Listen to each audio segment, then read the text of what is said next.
நேற்றைய வீடியோவில் பைபிளில் கர்த்தர் பொய்யின் ஆவியை அனுப்பி ஏமாத்தினார் அப்படிங்கிற ஒரு வசனத்தை பற்றி நம்ம பார்த்தோம்.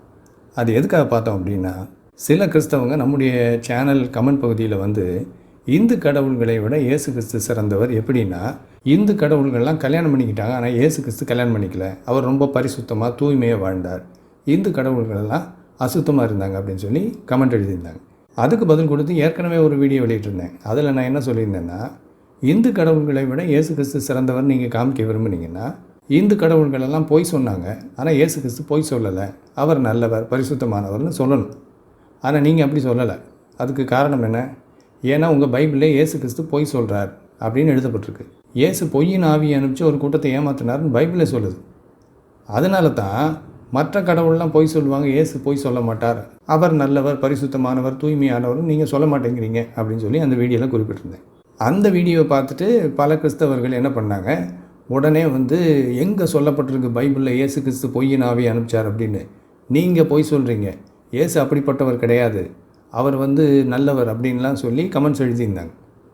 அதுக்கப்புறமா நேற்றைய வீடியோவில் பைபிளில் அப்படி சொல்லப்பட்டிருக்கிற வசனத்தை காமிச்சேன். இயேசு பொய்யின் ஆவியை அனுப்பிச்சார் அப்படின்னு பைபிளே சொல்லுது அப்படிங்கிறதுக்கான ஆதார வசனத்தை காமிச்சேன். பழைய ஏற்பாட்டில் 1 ராஜாக்கள் 22ஆம் அதிகாரத்தில் ஆகாப் என்கின்ற ஒரு ராஜாவை ஏமாத்துறதுக்காக கர்த்தர் பொய்யின் ஆவியை அனுப்பிச்சாருன்னு சொல்லி பைபிளில் சொல்லுது. நீங்களே பாருங்கள் திரையில். இந்த வசனம் தான் ஆதாரம், இயேசு பொய்யின் ஆவியை அனுப்பிச்சார் அப்படின்னு. ஏன்னா இந்த வசனம் கர்த்தர் தான் பொய்யின் ஆவியை அனுப்பிச்சாருன்னு சொல்லுது. இயேசு கிறிஸ்து யார்? கர்த்தர். அப்போ அவர் தான் அனுப்பிச்சார். இதை நான் நேற்றைய வீடியோவில் விளக்கி காமிச்சிருந்தேன். அப்போது இயேசு கிறிஸ்து பொய்யின் ஆவியை அனுப்பிச்சு ஏமாத்தினார் அப்படிங்கிறத பைபிளே சொல்லுது. இதை நான் நேற்றைய வீடியோவில் விளக்கி சொன்னோன்னே இப்போ கிறிஸ்தவர்களால் அதை மறுக்க முடியல.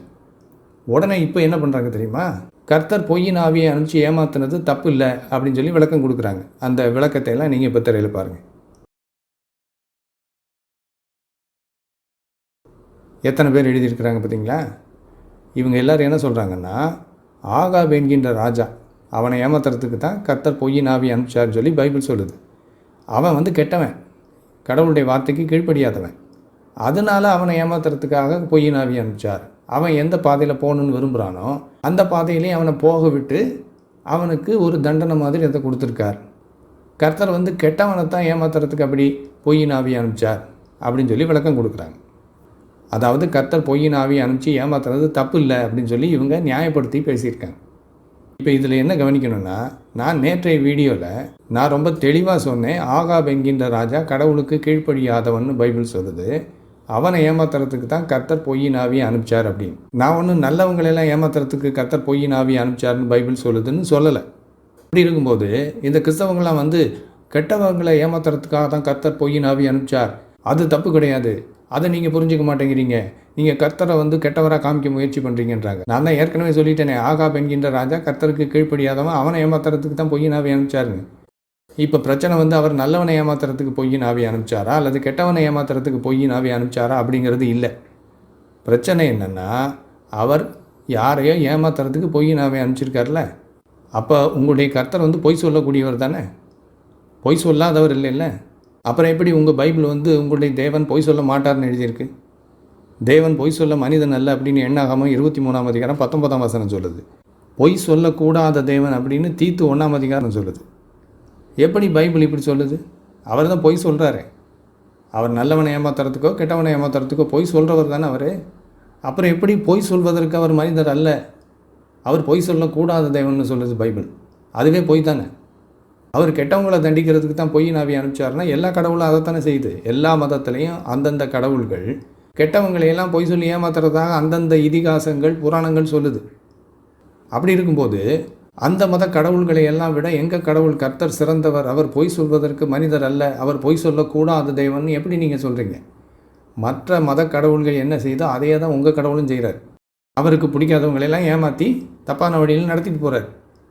அப்புறம் எப்படி அவர் பொய் சொல்ல மாட்டார்னு உங்கள் பைபிள் சொல்லுது? அதுவே ஒரு பொய். பைபிளில் இருக்கக்கூடிய பல பொய்களிலே ஒன்று உங்கள் கடவுள் பொய் சொல்ல மாட்டார் என்கின்ற பொய். இப்போ இதில் என்ன பெரிய வேடிக்கை தெரியுமா? இப்போ வந்து கர்த்தர் வந்து கெட்டவங்களை தான் ஏமாத்துறதுக்கு பொய்யின் ஆவியை அனுப்பிச்சாருன்னு சொல்கிறாங்கல்ல. இதே இவங்க முதலே சொல்லலை. இயேசு கிறிஸ்து பொய்யின் ஆவியை அனுப்பிச்சு ஏமாத்திருக்காருன்னு பைபிள் சொல்லுதுன்னு நான் சொன்னப்போ இவங்க அப்போ வந்துட்டு இயேசு கெட்டவங்களை ஏமாத்துறதுக்கு தான் பொய்யின் ஆவியை அனுப்பிச்சாரு, அது தப்பு இல்லைன்னு சொல்லலை. அப்போ என்ன சொன்னாங்க? இயேசு பொய்யின் ஆவி அனுப்பிச்சார்னு பைபிள் எங்கே சொல்லுது? நீங்கள் பொய் சொல்கிறீங்க, இயேசு கிறிஸ்து அப்படிப்பட்டவர் கிடையாதுன்னாங்க, அவரை நல்லவர்னு காமிக்கிறதுக்கு. ஆனால் இப்போ இயேசு தான் பொய்யின் ஆவி அனுப்பிச்சார்னு பைபிள் படி நான் காமிச்ச உடனே அது தப்பு இல்லைங்கிறாங்க. பொய்யின் ஆவி அனுப்பிச்சது தப்பு கிடையாது அப்படின்னு அதை முதவே சொல்ல வேண்டியது தானே. அப்போ இவங்க என்ன பண்ணுறாங்க பாருங்கள், பைபிளில் பொய்களும் முரண்பாடுகளும் இருக்குதுன்னு நம்ம சொன்னோம்னா உடனே பைபிளில் அதெல்லாம் கிடையவே கிடையாது, பைபிள் புனிதமானது, பரிசுத்தமானது, 100% அப்பழுக்கற்றது அப்படிங்கிறாங்க.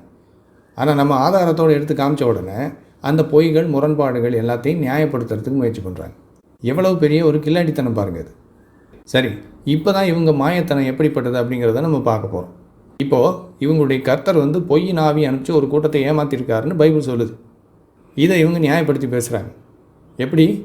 கெட்டவங்களை ஏமாத்துறதுக்கு தான் கர்த்தர் பொய்யின் ஆவி அனுப்பிச்சார் அப்படின்னு. ஆனால் இதே கிறிஸ்தவங்க இஸ்லாமிய கடவுளாகிய அல்லாவை ஏமாத்துக்காரர்னு சொல்கிறாங்க. ஏன்னா அவங்களுடைய குரானில் அல்லாஹ் ஏமாற்றுவதிலே சிறந்தவர்னு ஒரு வசனம் சொல்லுது. அந்த வசனத்தை காட்டி பார்த்தீங்களா, அல்லாஹ் ஏமாத்துறதுல சிறந்தவரான், ஏமாற்றுக்காரர்களிலே அவர் சிறந்தவர், கிரேட்டஸ்ட் ஆஃப் த டிசீவர்னு குரானே சொல்லுது. அவரை போய் முஸ்லீம்கள் கடவுள்னு வணங்கிக்கிட்டு இருக்கிறாங்க அப்படின்னு கிறிஸ்தவ ஊழியர்கள் இஸ்லாமை தாக்கி பேசுகிறாங்க. கிறிஸ்தவ அப்பாலஜிஸ்ட் இருக்காங்கல்ல, இஸ்லாம் பொய்யான மதம் காட்டுறதுக்காக அவங்க கடவுள் ஏமாத்துக்காரர்னு குரானே சொல்லுதுன்னு அந்த வசனத்தை காட்டி இவங்க இஸ்லாமை அட்டாக் பண்ணி பேசுகிறாங்க. இப்போ நீங்கள் முஸ்லீம்கள்கிட்ட அதை சொன்னீங்கன்னு வச்சுக்கோங்களேன், முஸ்லீம்கள் அந்த வசனத்தில் இருக்கிற இன்னொரு பகுதியை காமிக்கிறாங்க. அந்த பகுதியில் அல்லாஹ் கெட்டவங்களை தான் ஏமாத்துறாருன்னு சொல்லுது குரான். யாரெல்லாம் அவரை ஏமாத்துறாங்களோ அவங்கள தான் அல்லாஹ் ஏமாத்துறாருன்னு அந்த வசனம் சொல்லுது, குரான் வசனம். அப்போது இந்த கிறிஸ்தவ அறிஞர்கள் எப்படி கர்த்தர் கெட்டவங்களை ஏமாத்துறதுக்கு தான் பொய்யின் ஆவி அனுப்பிச்சார் அப்படின்னு சொல்லி சமாளிக்கிறாங்களோ, அதே மாதிரி முஸ்லீம்களும் அல்லாஹ் கெட்டவங்களை தான் ஏமாத்துறாரு, அதில் தான் அவர் சிறந்தவர்னு சொல்லி குரான் சொல்லுதுன்னு வசனத்தை காமிக்கிறாங்க. அப்போது முஸ்லீம்கள் வணங்குகிற அல்லாவுக்கும் கிறிஸ்தவர்கள் வணங்குகின்ற கர்த்தருக்கு என்ன வித்தியாசம்? ஒரு வித்தியாசமும் கிடையாது. அப்படி இருக்கும்போது அல்லாஹ் எல்லாரையும் ஏமாத்துகிறவர், அதனால் அவர் கடவுளாக இருக்கிறதுக்கு வாய்ப்பு இல்லைன்னு கிறிஸ்தவங்க சொல்கிறாங்க. இந்த கிறிஸ்தவ வாதப்படி பார்க்கும்போது கிறிஸ்தவர்களுடைய கடவுளாகிய கர்த்தரும் கடவுளாக இருக்கிறதுக்கு வாய்ப்பு இல்லை. ஏன்னா 2 பேரும் ஒரே கேட்டகரி தானே. அப்போ மொத்தத்தில் பார்த்திங்கன்னா எல்லா மத கடவுள்களும் இந்த மாதிரி ஏமாற்று வேலைகளை செய்கிறதுல கில்லாடிகள். ஏன்? கடவுள் அப்படின்னா பொய் சொல்லாதவராக, ஏமாற்றாதவராக இருக்கணும், நேர்மையானவராக இருக்கணும். ஆனால் எல்லா மத கடவுளும் இப்படி ஏமாற்று வேலை செய்கிறதுல நம்பர் 1 இருக்குது.